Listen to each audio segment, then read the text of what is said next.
sebenarnya tanah yang bisa kita beli itu permukaannya saja atau sampai dasar bumi? Apakah bisa mengubah HGB menjadi HM?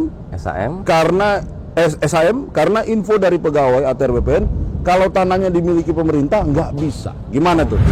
Tak akan Terganti semua kisah yang telah terukir. Assalamualaikum warahmatullahi wabarakatuh. Salam sejahtera buat kita semua. Bertemu kembali dengan kami berdua. Saya Semi. Saya Harrison. Kami berdua Samson. Saatnya menjawab suara online.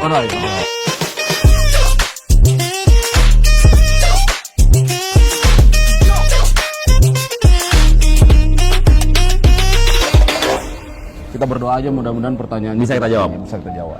Kalau nggak bisa jawab kita jadi PR. Saya punya sejarah buruk tuh. Kenapa? Kalau ada pertanyaan-pertanyaan begini suka nggak lulus. Ini pertanyaan pertama nih. Tak tek tok tak tek, Oke, tok, ya. siap. Christine Nathan bertanya, apakah benar sertifikat elektronik harus diupdate 3 tahun sekali? Karena katanya Sam, di internet itu beredar kabar seperti itu, bener nggak? Kalau elektronik tidak perlu diupdate ya. Tidak perlu. Jadi kalau sertifikat itu Bang, kita punya datanya di kantor kita, sedangkan masyarakat punya sertifikat. Nah itu kalau pengupdateannya pada saat pemohon melakukan pemeliharaan data, Ya. misalnya sertifikatnya mau dialihkan, dijual belikan atau mau ditanggungkan, nah itu baru datang ke kantor pertanahan, kita lakukan pencatatan datanya, nanti datanya otomatis terupdate. Jadi isu yang di internet menyatakan bahwa harus diupdate 3 tahun Tidak sekali, benar. tidak benar sama sekali. So, Christine hoax di internet, tanyakan Hoax. sama Samson. Nomor 2 Sam. Oke. Apa nih? Dari @lebay pakai underscore Bang. Lebay underscore. Dari IG ini, untuk peralihan dari sertifikat biasa ke sertifikat elektronik, apakah dikenakan biaya? Kalau itu program BPN harusnya 100% free. Cek lapang dan ukur ulang harusnya sepenuhnya ditanggung BPN kan? Tuh. Gimana Bang? Nah, Kebijakannya Bang? ini pertanyaan ini bagus, tapi kita harus tahu dulu ya.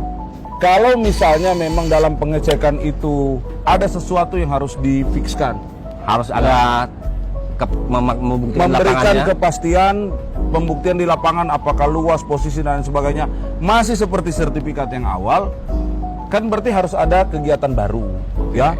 Kegiatan untuk melakukan pengecekan bisa saja dalam bentuk pengukuran ulang. Nah, setiap kegiatan yang berbasis memanfaatkan petugas ukur untuk ke lapangan, pekerjaan-pekerjaan sifatnya lapangan itu menurut ketentuan memang ada PNBP-nya saya, ya kan? Jadi PNBP untuk pengukuran ulang Bang, PNBP ya? untuk pengukuran ulang karena untuk memastikan posisinya. Kecuali memang ketika di dalam keyakinan si pemilik sendiri memang tidak ada perubahan apapun, tidak ada sesuatu yang perlu diyakinkan, masih seperti Maupun itu. perubahan bentuk, perubahan Tidak ada sama luas sekali. gitu ya, Bang? Iya, jadi tidak ada kerjaan-kerjaan tambahan yang mengakibatkan adanya PNBP. Oke, nomor 3 saya tanya dulu ya, dari Meike Nur Hayati. Yang nama Meike angkat tangan. Dari Instagram dia bertanya, untuk sertifikat tanah bisa nggak untuk tidak diganti? Maksudnya apa ya Sam? Oh, maksudnya supaya dari belangko lama ya Bang, yang warna Oke, hijau. tidak diganti karena lebih aman yang berbentuk buku. Ini kata Meike malah. Menurut Meike. Menurut Meike. Mereka nih. Ditambah barcode atau apa gitu. Jangan hanya selembar kertas, seperti tidak ada harganya jika selembar kertas seperti saat ini. Nah, Oke. ini jawabnya gimana nih Pak? Oke Bang, ini Mbak Meike ya, Meike. Mbak Meike Nur Hayati. Tega kamu Meike, jadi mikirin tuh sesam tuh. Sebenarnya gini, kita juga tidak seujuk-ujuk mau menggantikan format bentuk belangko sebenarnya Pak. Ya dari analog itu Dari ya. yang biru ya, buku yang biru berwarna ya. hijau Hijau, sorry, menjadi hijau. dengan format yang sekarang yang warnanya Satu agak lembar. ketat buat 1 lembar. Jadi memang tujuan kita adalah kita untuk memutakhirkan terkait data. Kita harus update data, kita memvalidasi di database kita seperti apa kondisi pemegang haknya seperti apa.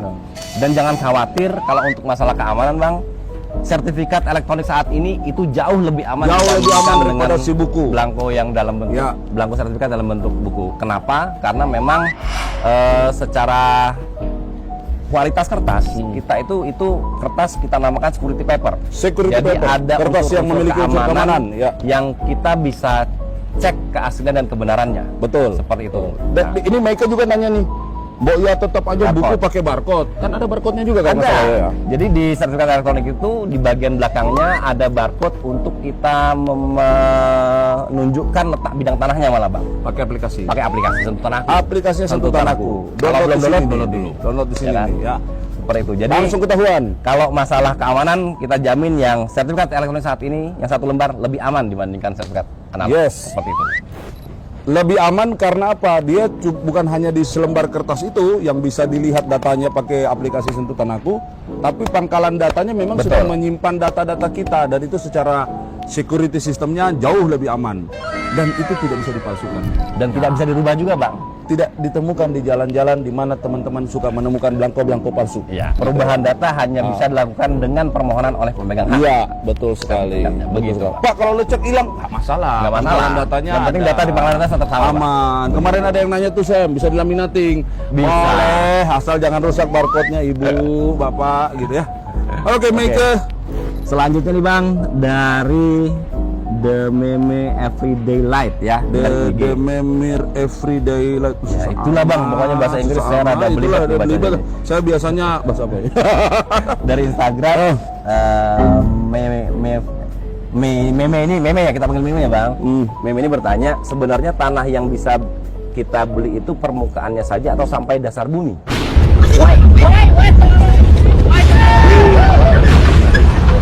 Ada rencana nggak untuk ngatur ini? Setahu saya ya, teman-teman harus tahu ya. Setahu saya memang kita itu sedang dalam proses untuk mengatur pendaftaran tanah atau pengaturan yang berkaitan dengan atas bumi dan bawah bumi. Betul. Ya, gimana? Masalah. Ada ceritanya nggak? Jadi memang teman-teman kita di Direktorat Jenderal Penetapan Hak dan Pendaftaran Tanah saat ini sedang menggodok peraturan Raperpres rencananya, Akan Pak. ada perpres ya? Perpres Peraturan itu, Presiden.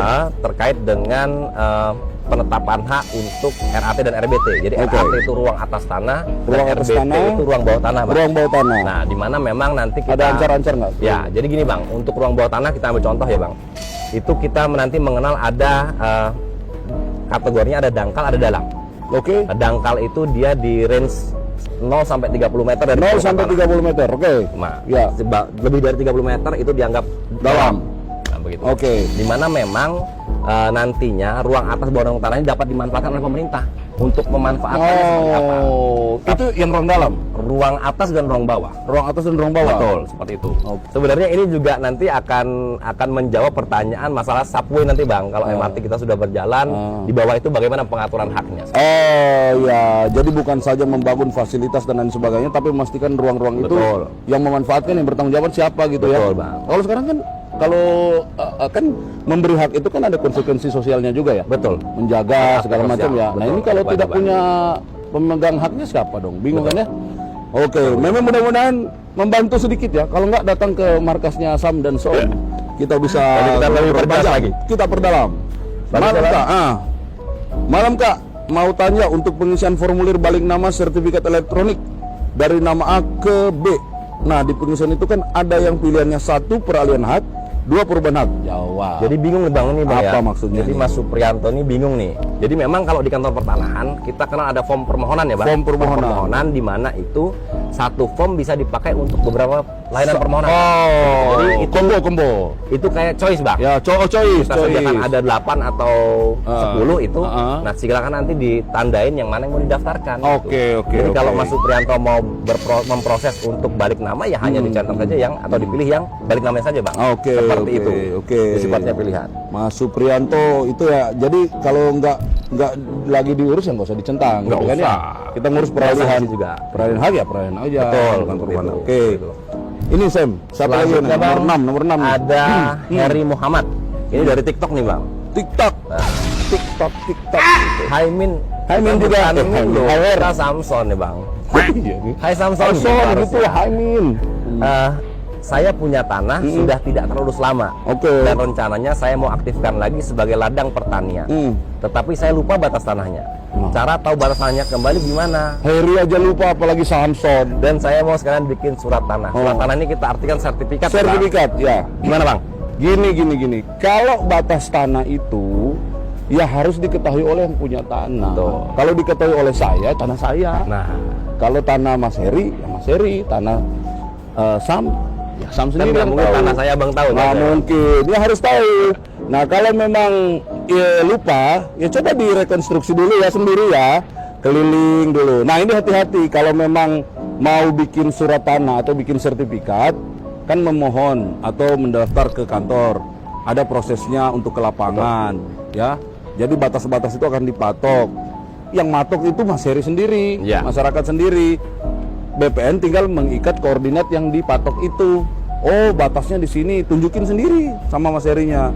Nanti kemudian kalau memang mau diurus, batas-batas itu apa namanya Sam?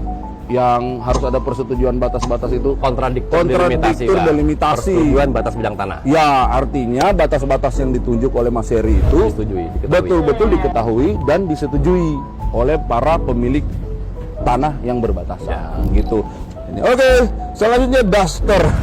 Namanya Duster. Mereka aja bang, ya, bang. Duster Reka dari TikTok bertanya, apakah ada sambungannya nih? Apakah memasang patok harus dengan pegawai BPN, Kak? Soalnya ada yang memasang patok hanya pihak rumah dan perangkat desa. Nah, gimana tuh? Kalau memasang patok tadi yang sudah Bang Harikson Ya, jelaskan, sempat dia dibahas ya. Siapa? Mas Heri. Kalau pasang patok itu boleh dilakukan oleh si yang punya tanah. Yes. Begitu. Yes. Tetapi pada saat dimohonkan pengukuran ke kantor pertanahan, Di daftar ya ini petugas ya. BPN akan datang ke kantor pertanahan, yang punya tanah nunjukin patoknya di sini Pak. Sini. Baru selanjutnya petugas BPN mengambil titik koordinatnya Bang. Oke, koordinat 4 koordinat nih. 4 koordinat. 4 koordinat. Tergantung bentuk tanahnya Bang. Oh iya bisa Ya, bisa banyak, bisa ya. Nah jadi itu jadi patok bisa dipasang oleh pemegang tanah, tapi pada saat akan berproses dimohonkan pengukuran, nah ini memang harus titik koordinatnya diambil oleh juru ukur kantor pertanahan atau BPN. Kemudian nanti harus ada dokumen kontradiktur delimitasi di gambar ukurnya Bang, yang harus ditandatangani oleh tetangga tanah yang berbatasan. Batas-batas ya. Seperti itu. Kecuali Persetujuan. bukan karena sedang didaftar ya. Ya. Saya ingin masang patok nih, kan tanah saya kan harus ada Silakan, batasnya kan. itu. Ya sudah saya taruh gitu. Tapi pastikan itu benar. Betul. Jangan sampai ada Jangan konflik. tanah dan tetangganya Sengketa begitu. batas lagi. Oke, Duster Reka, terima kasih sudah bertanya. Selanjutnya dari Firza Karunia 9144 Hai Firza, ya. dari YouTube ini Bang. YouTube. Apakah alas hak untuk penerapan tanah bisa menggunakan surat jual beli dari desa, Oke. ataukah harus menggunakan akte jual beli dari Suharso di Pemalang? Oh, ini Oh, Firza ini Antara yang menanya saudaranya dengan ini. Suharso striker, Firza Ben. Kita mau main bola. ya. Gini. Ini aktanya tetap harus pakai akte jual beli ya. Aktanya di PPAT ya. Ya, BPAT. PPAT notaris ya. Jadi aktanya tetap dibuat, tapi surat yang dimiliki oleh Pak Suharso, apa tadi katanya itu? Surat jual beli dari desa. Surat jual beli desa itu jadi dasarnya. Kan bisa jadi kwitansi ya, Ya. surat jual beli yang bawa tangan dari desa dan lain sebagainya, itu menjadi dasar, tapi tetap harus membuat akte jual beli sebelum didaftar. Jadi Ya. nanti pada saat mau disertifikatkan, surat jual beli dari desa dan akte jual beli ini dilampirkan ya Bang ya? Dilampirkan Menjadi bersama warka dengan AJB permohonan. untuk menjadi warka permohonan. Untuk didaftarkan bukti peralihannya atau sertifikatnya di BP kantor pertanahan. Oke. Seperti itu. Terima kasih. Kemudian pertanyaan berikut. Terima kasih Firsa atau Pak Harsoni. Saya nggak ngerti yang mana sebenarnya. Ada pertanyaan dari Santana N77 dari YouTube bertanya, apakah bisa mengubah HGB menjadi HM? SAM. Karena SHM karena info dari pegawai ATR BPN kalau tanahnya dimiliki pemerintah nggak bisa. Gimana tuh? Oke. Sam, bagaimana maksudnya apa ya? HGB, dia punya HGB ya? Mungkin ini Mbak Santana. apa nih? Bro apa sis nih? I don't know. Oh. Ini mungkin Santana ini dia punya sertifikat HGB ya Bang? Punya sertifikat HGB kemudian mau dirubah menjadi SAM nih. Ya. Pertanyaan kita yang pertama mungkin ini kurang lengkap ya Bang pertanyaannya. Kurang lengkap.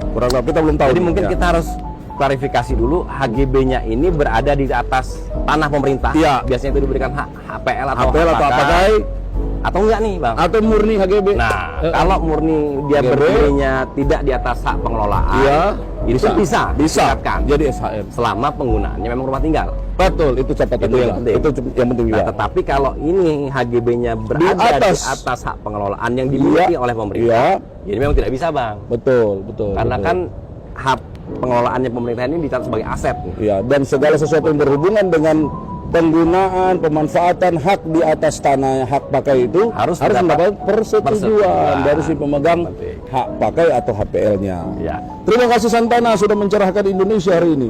Habis. Habis. pertanyaannya. Alhamdulillah lulus kita, minimal dapat seminar. Mudah-mudahan disukai oleh pemirsa jawabannya. Dan saya mohon maaf, kami memang agak lama mengudara lagi karena lagi potong rambut berdua. Agak lama guntingnya nih. Namanya Samson. Coba aja potong rambut Samson. Yang susah ya. Coba. Oke, terima kasih sekali lagi atas pertanyaan-pertanyaan yang sudah luar biasa kritis, dan kami juga berterima kasih karena bisa share kepada semua masyarakat di seluruh Indonesia terkait dengan isu-isu pertanahan dan tata ruang. Ada lagunya kita juga tetap nunggu ya Bang. Nunggu. Kita sangat senang banget Sangat karena senang. banyak, berarti kan masyarakat ini pengen tahu lebih jauh bagaimana layanan-layanan Kementerian ATR BPN. Ya, iya. Saya Harrison dan ini Saya Semi. kami Samson.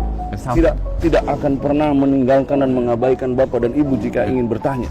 Hanya jadwal syutingnya tergantung mereka yang di belakang kamera itu. Ada lagu nih. Yang mana Bang kita menyanyi? Tak akan Terganti semua kisah yang telah terukir. Aduh, ini kurang latihan. Pertanyaannya Bang. Iya benar, kita kebiasaan sih ya. Lebih banyak menghafal ini tapi lagu malah lupa. Oke, Siap. Saya Semi. saya Harrison, kami berdua Samson. Terima kasih. Wassalamualaikum warahmatullahi wabarakatuh.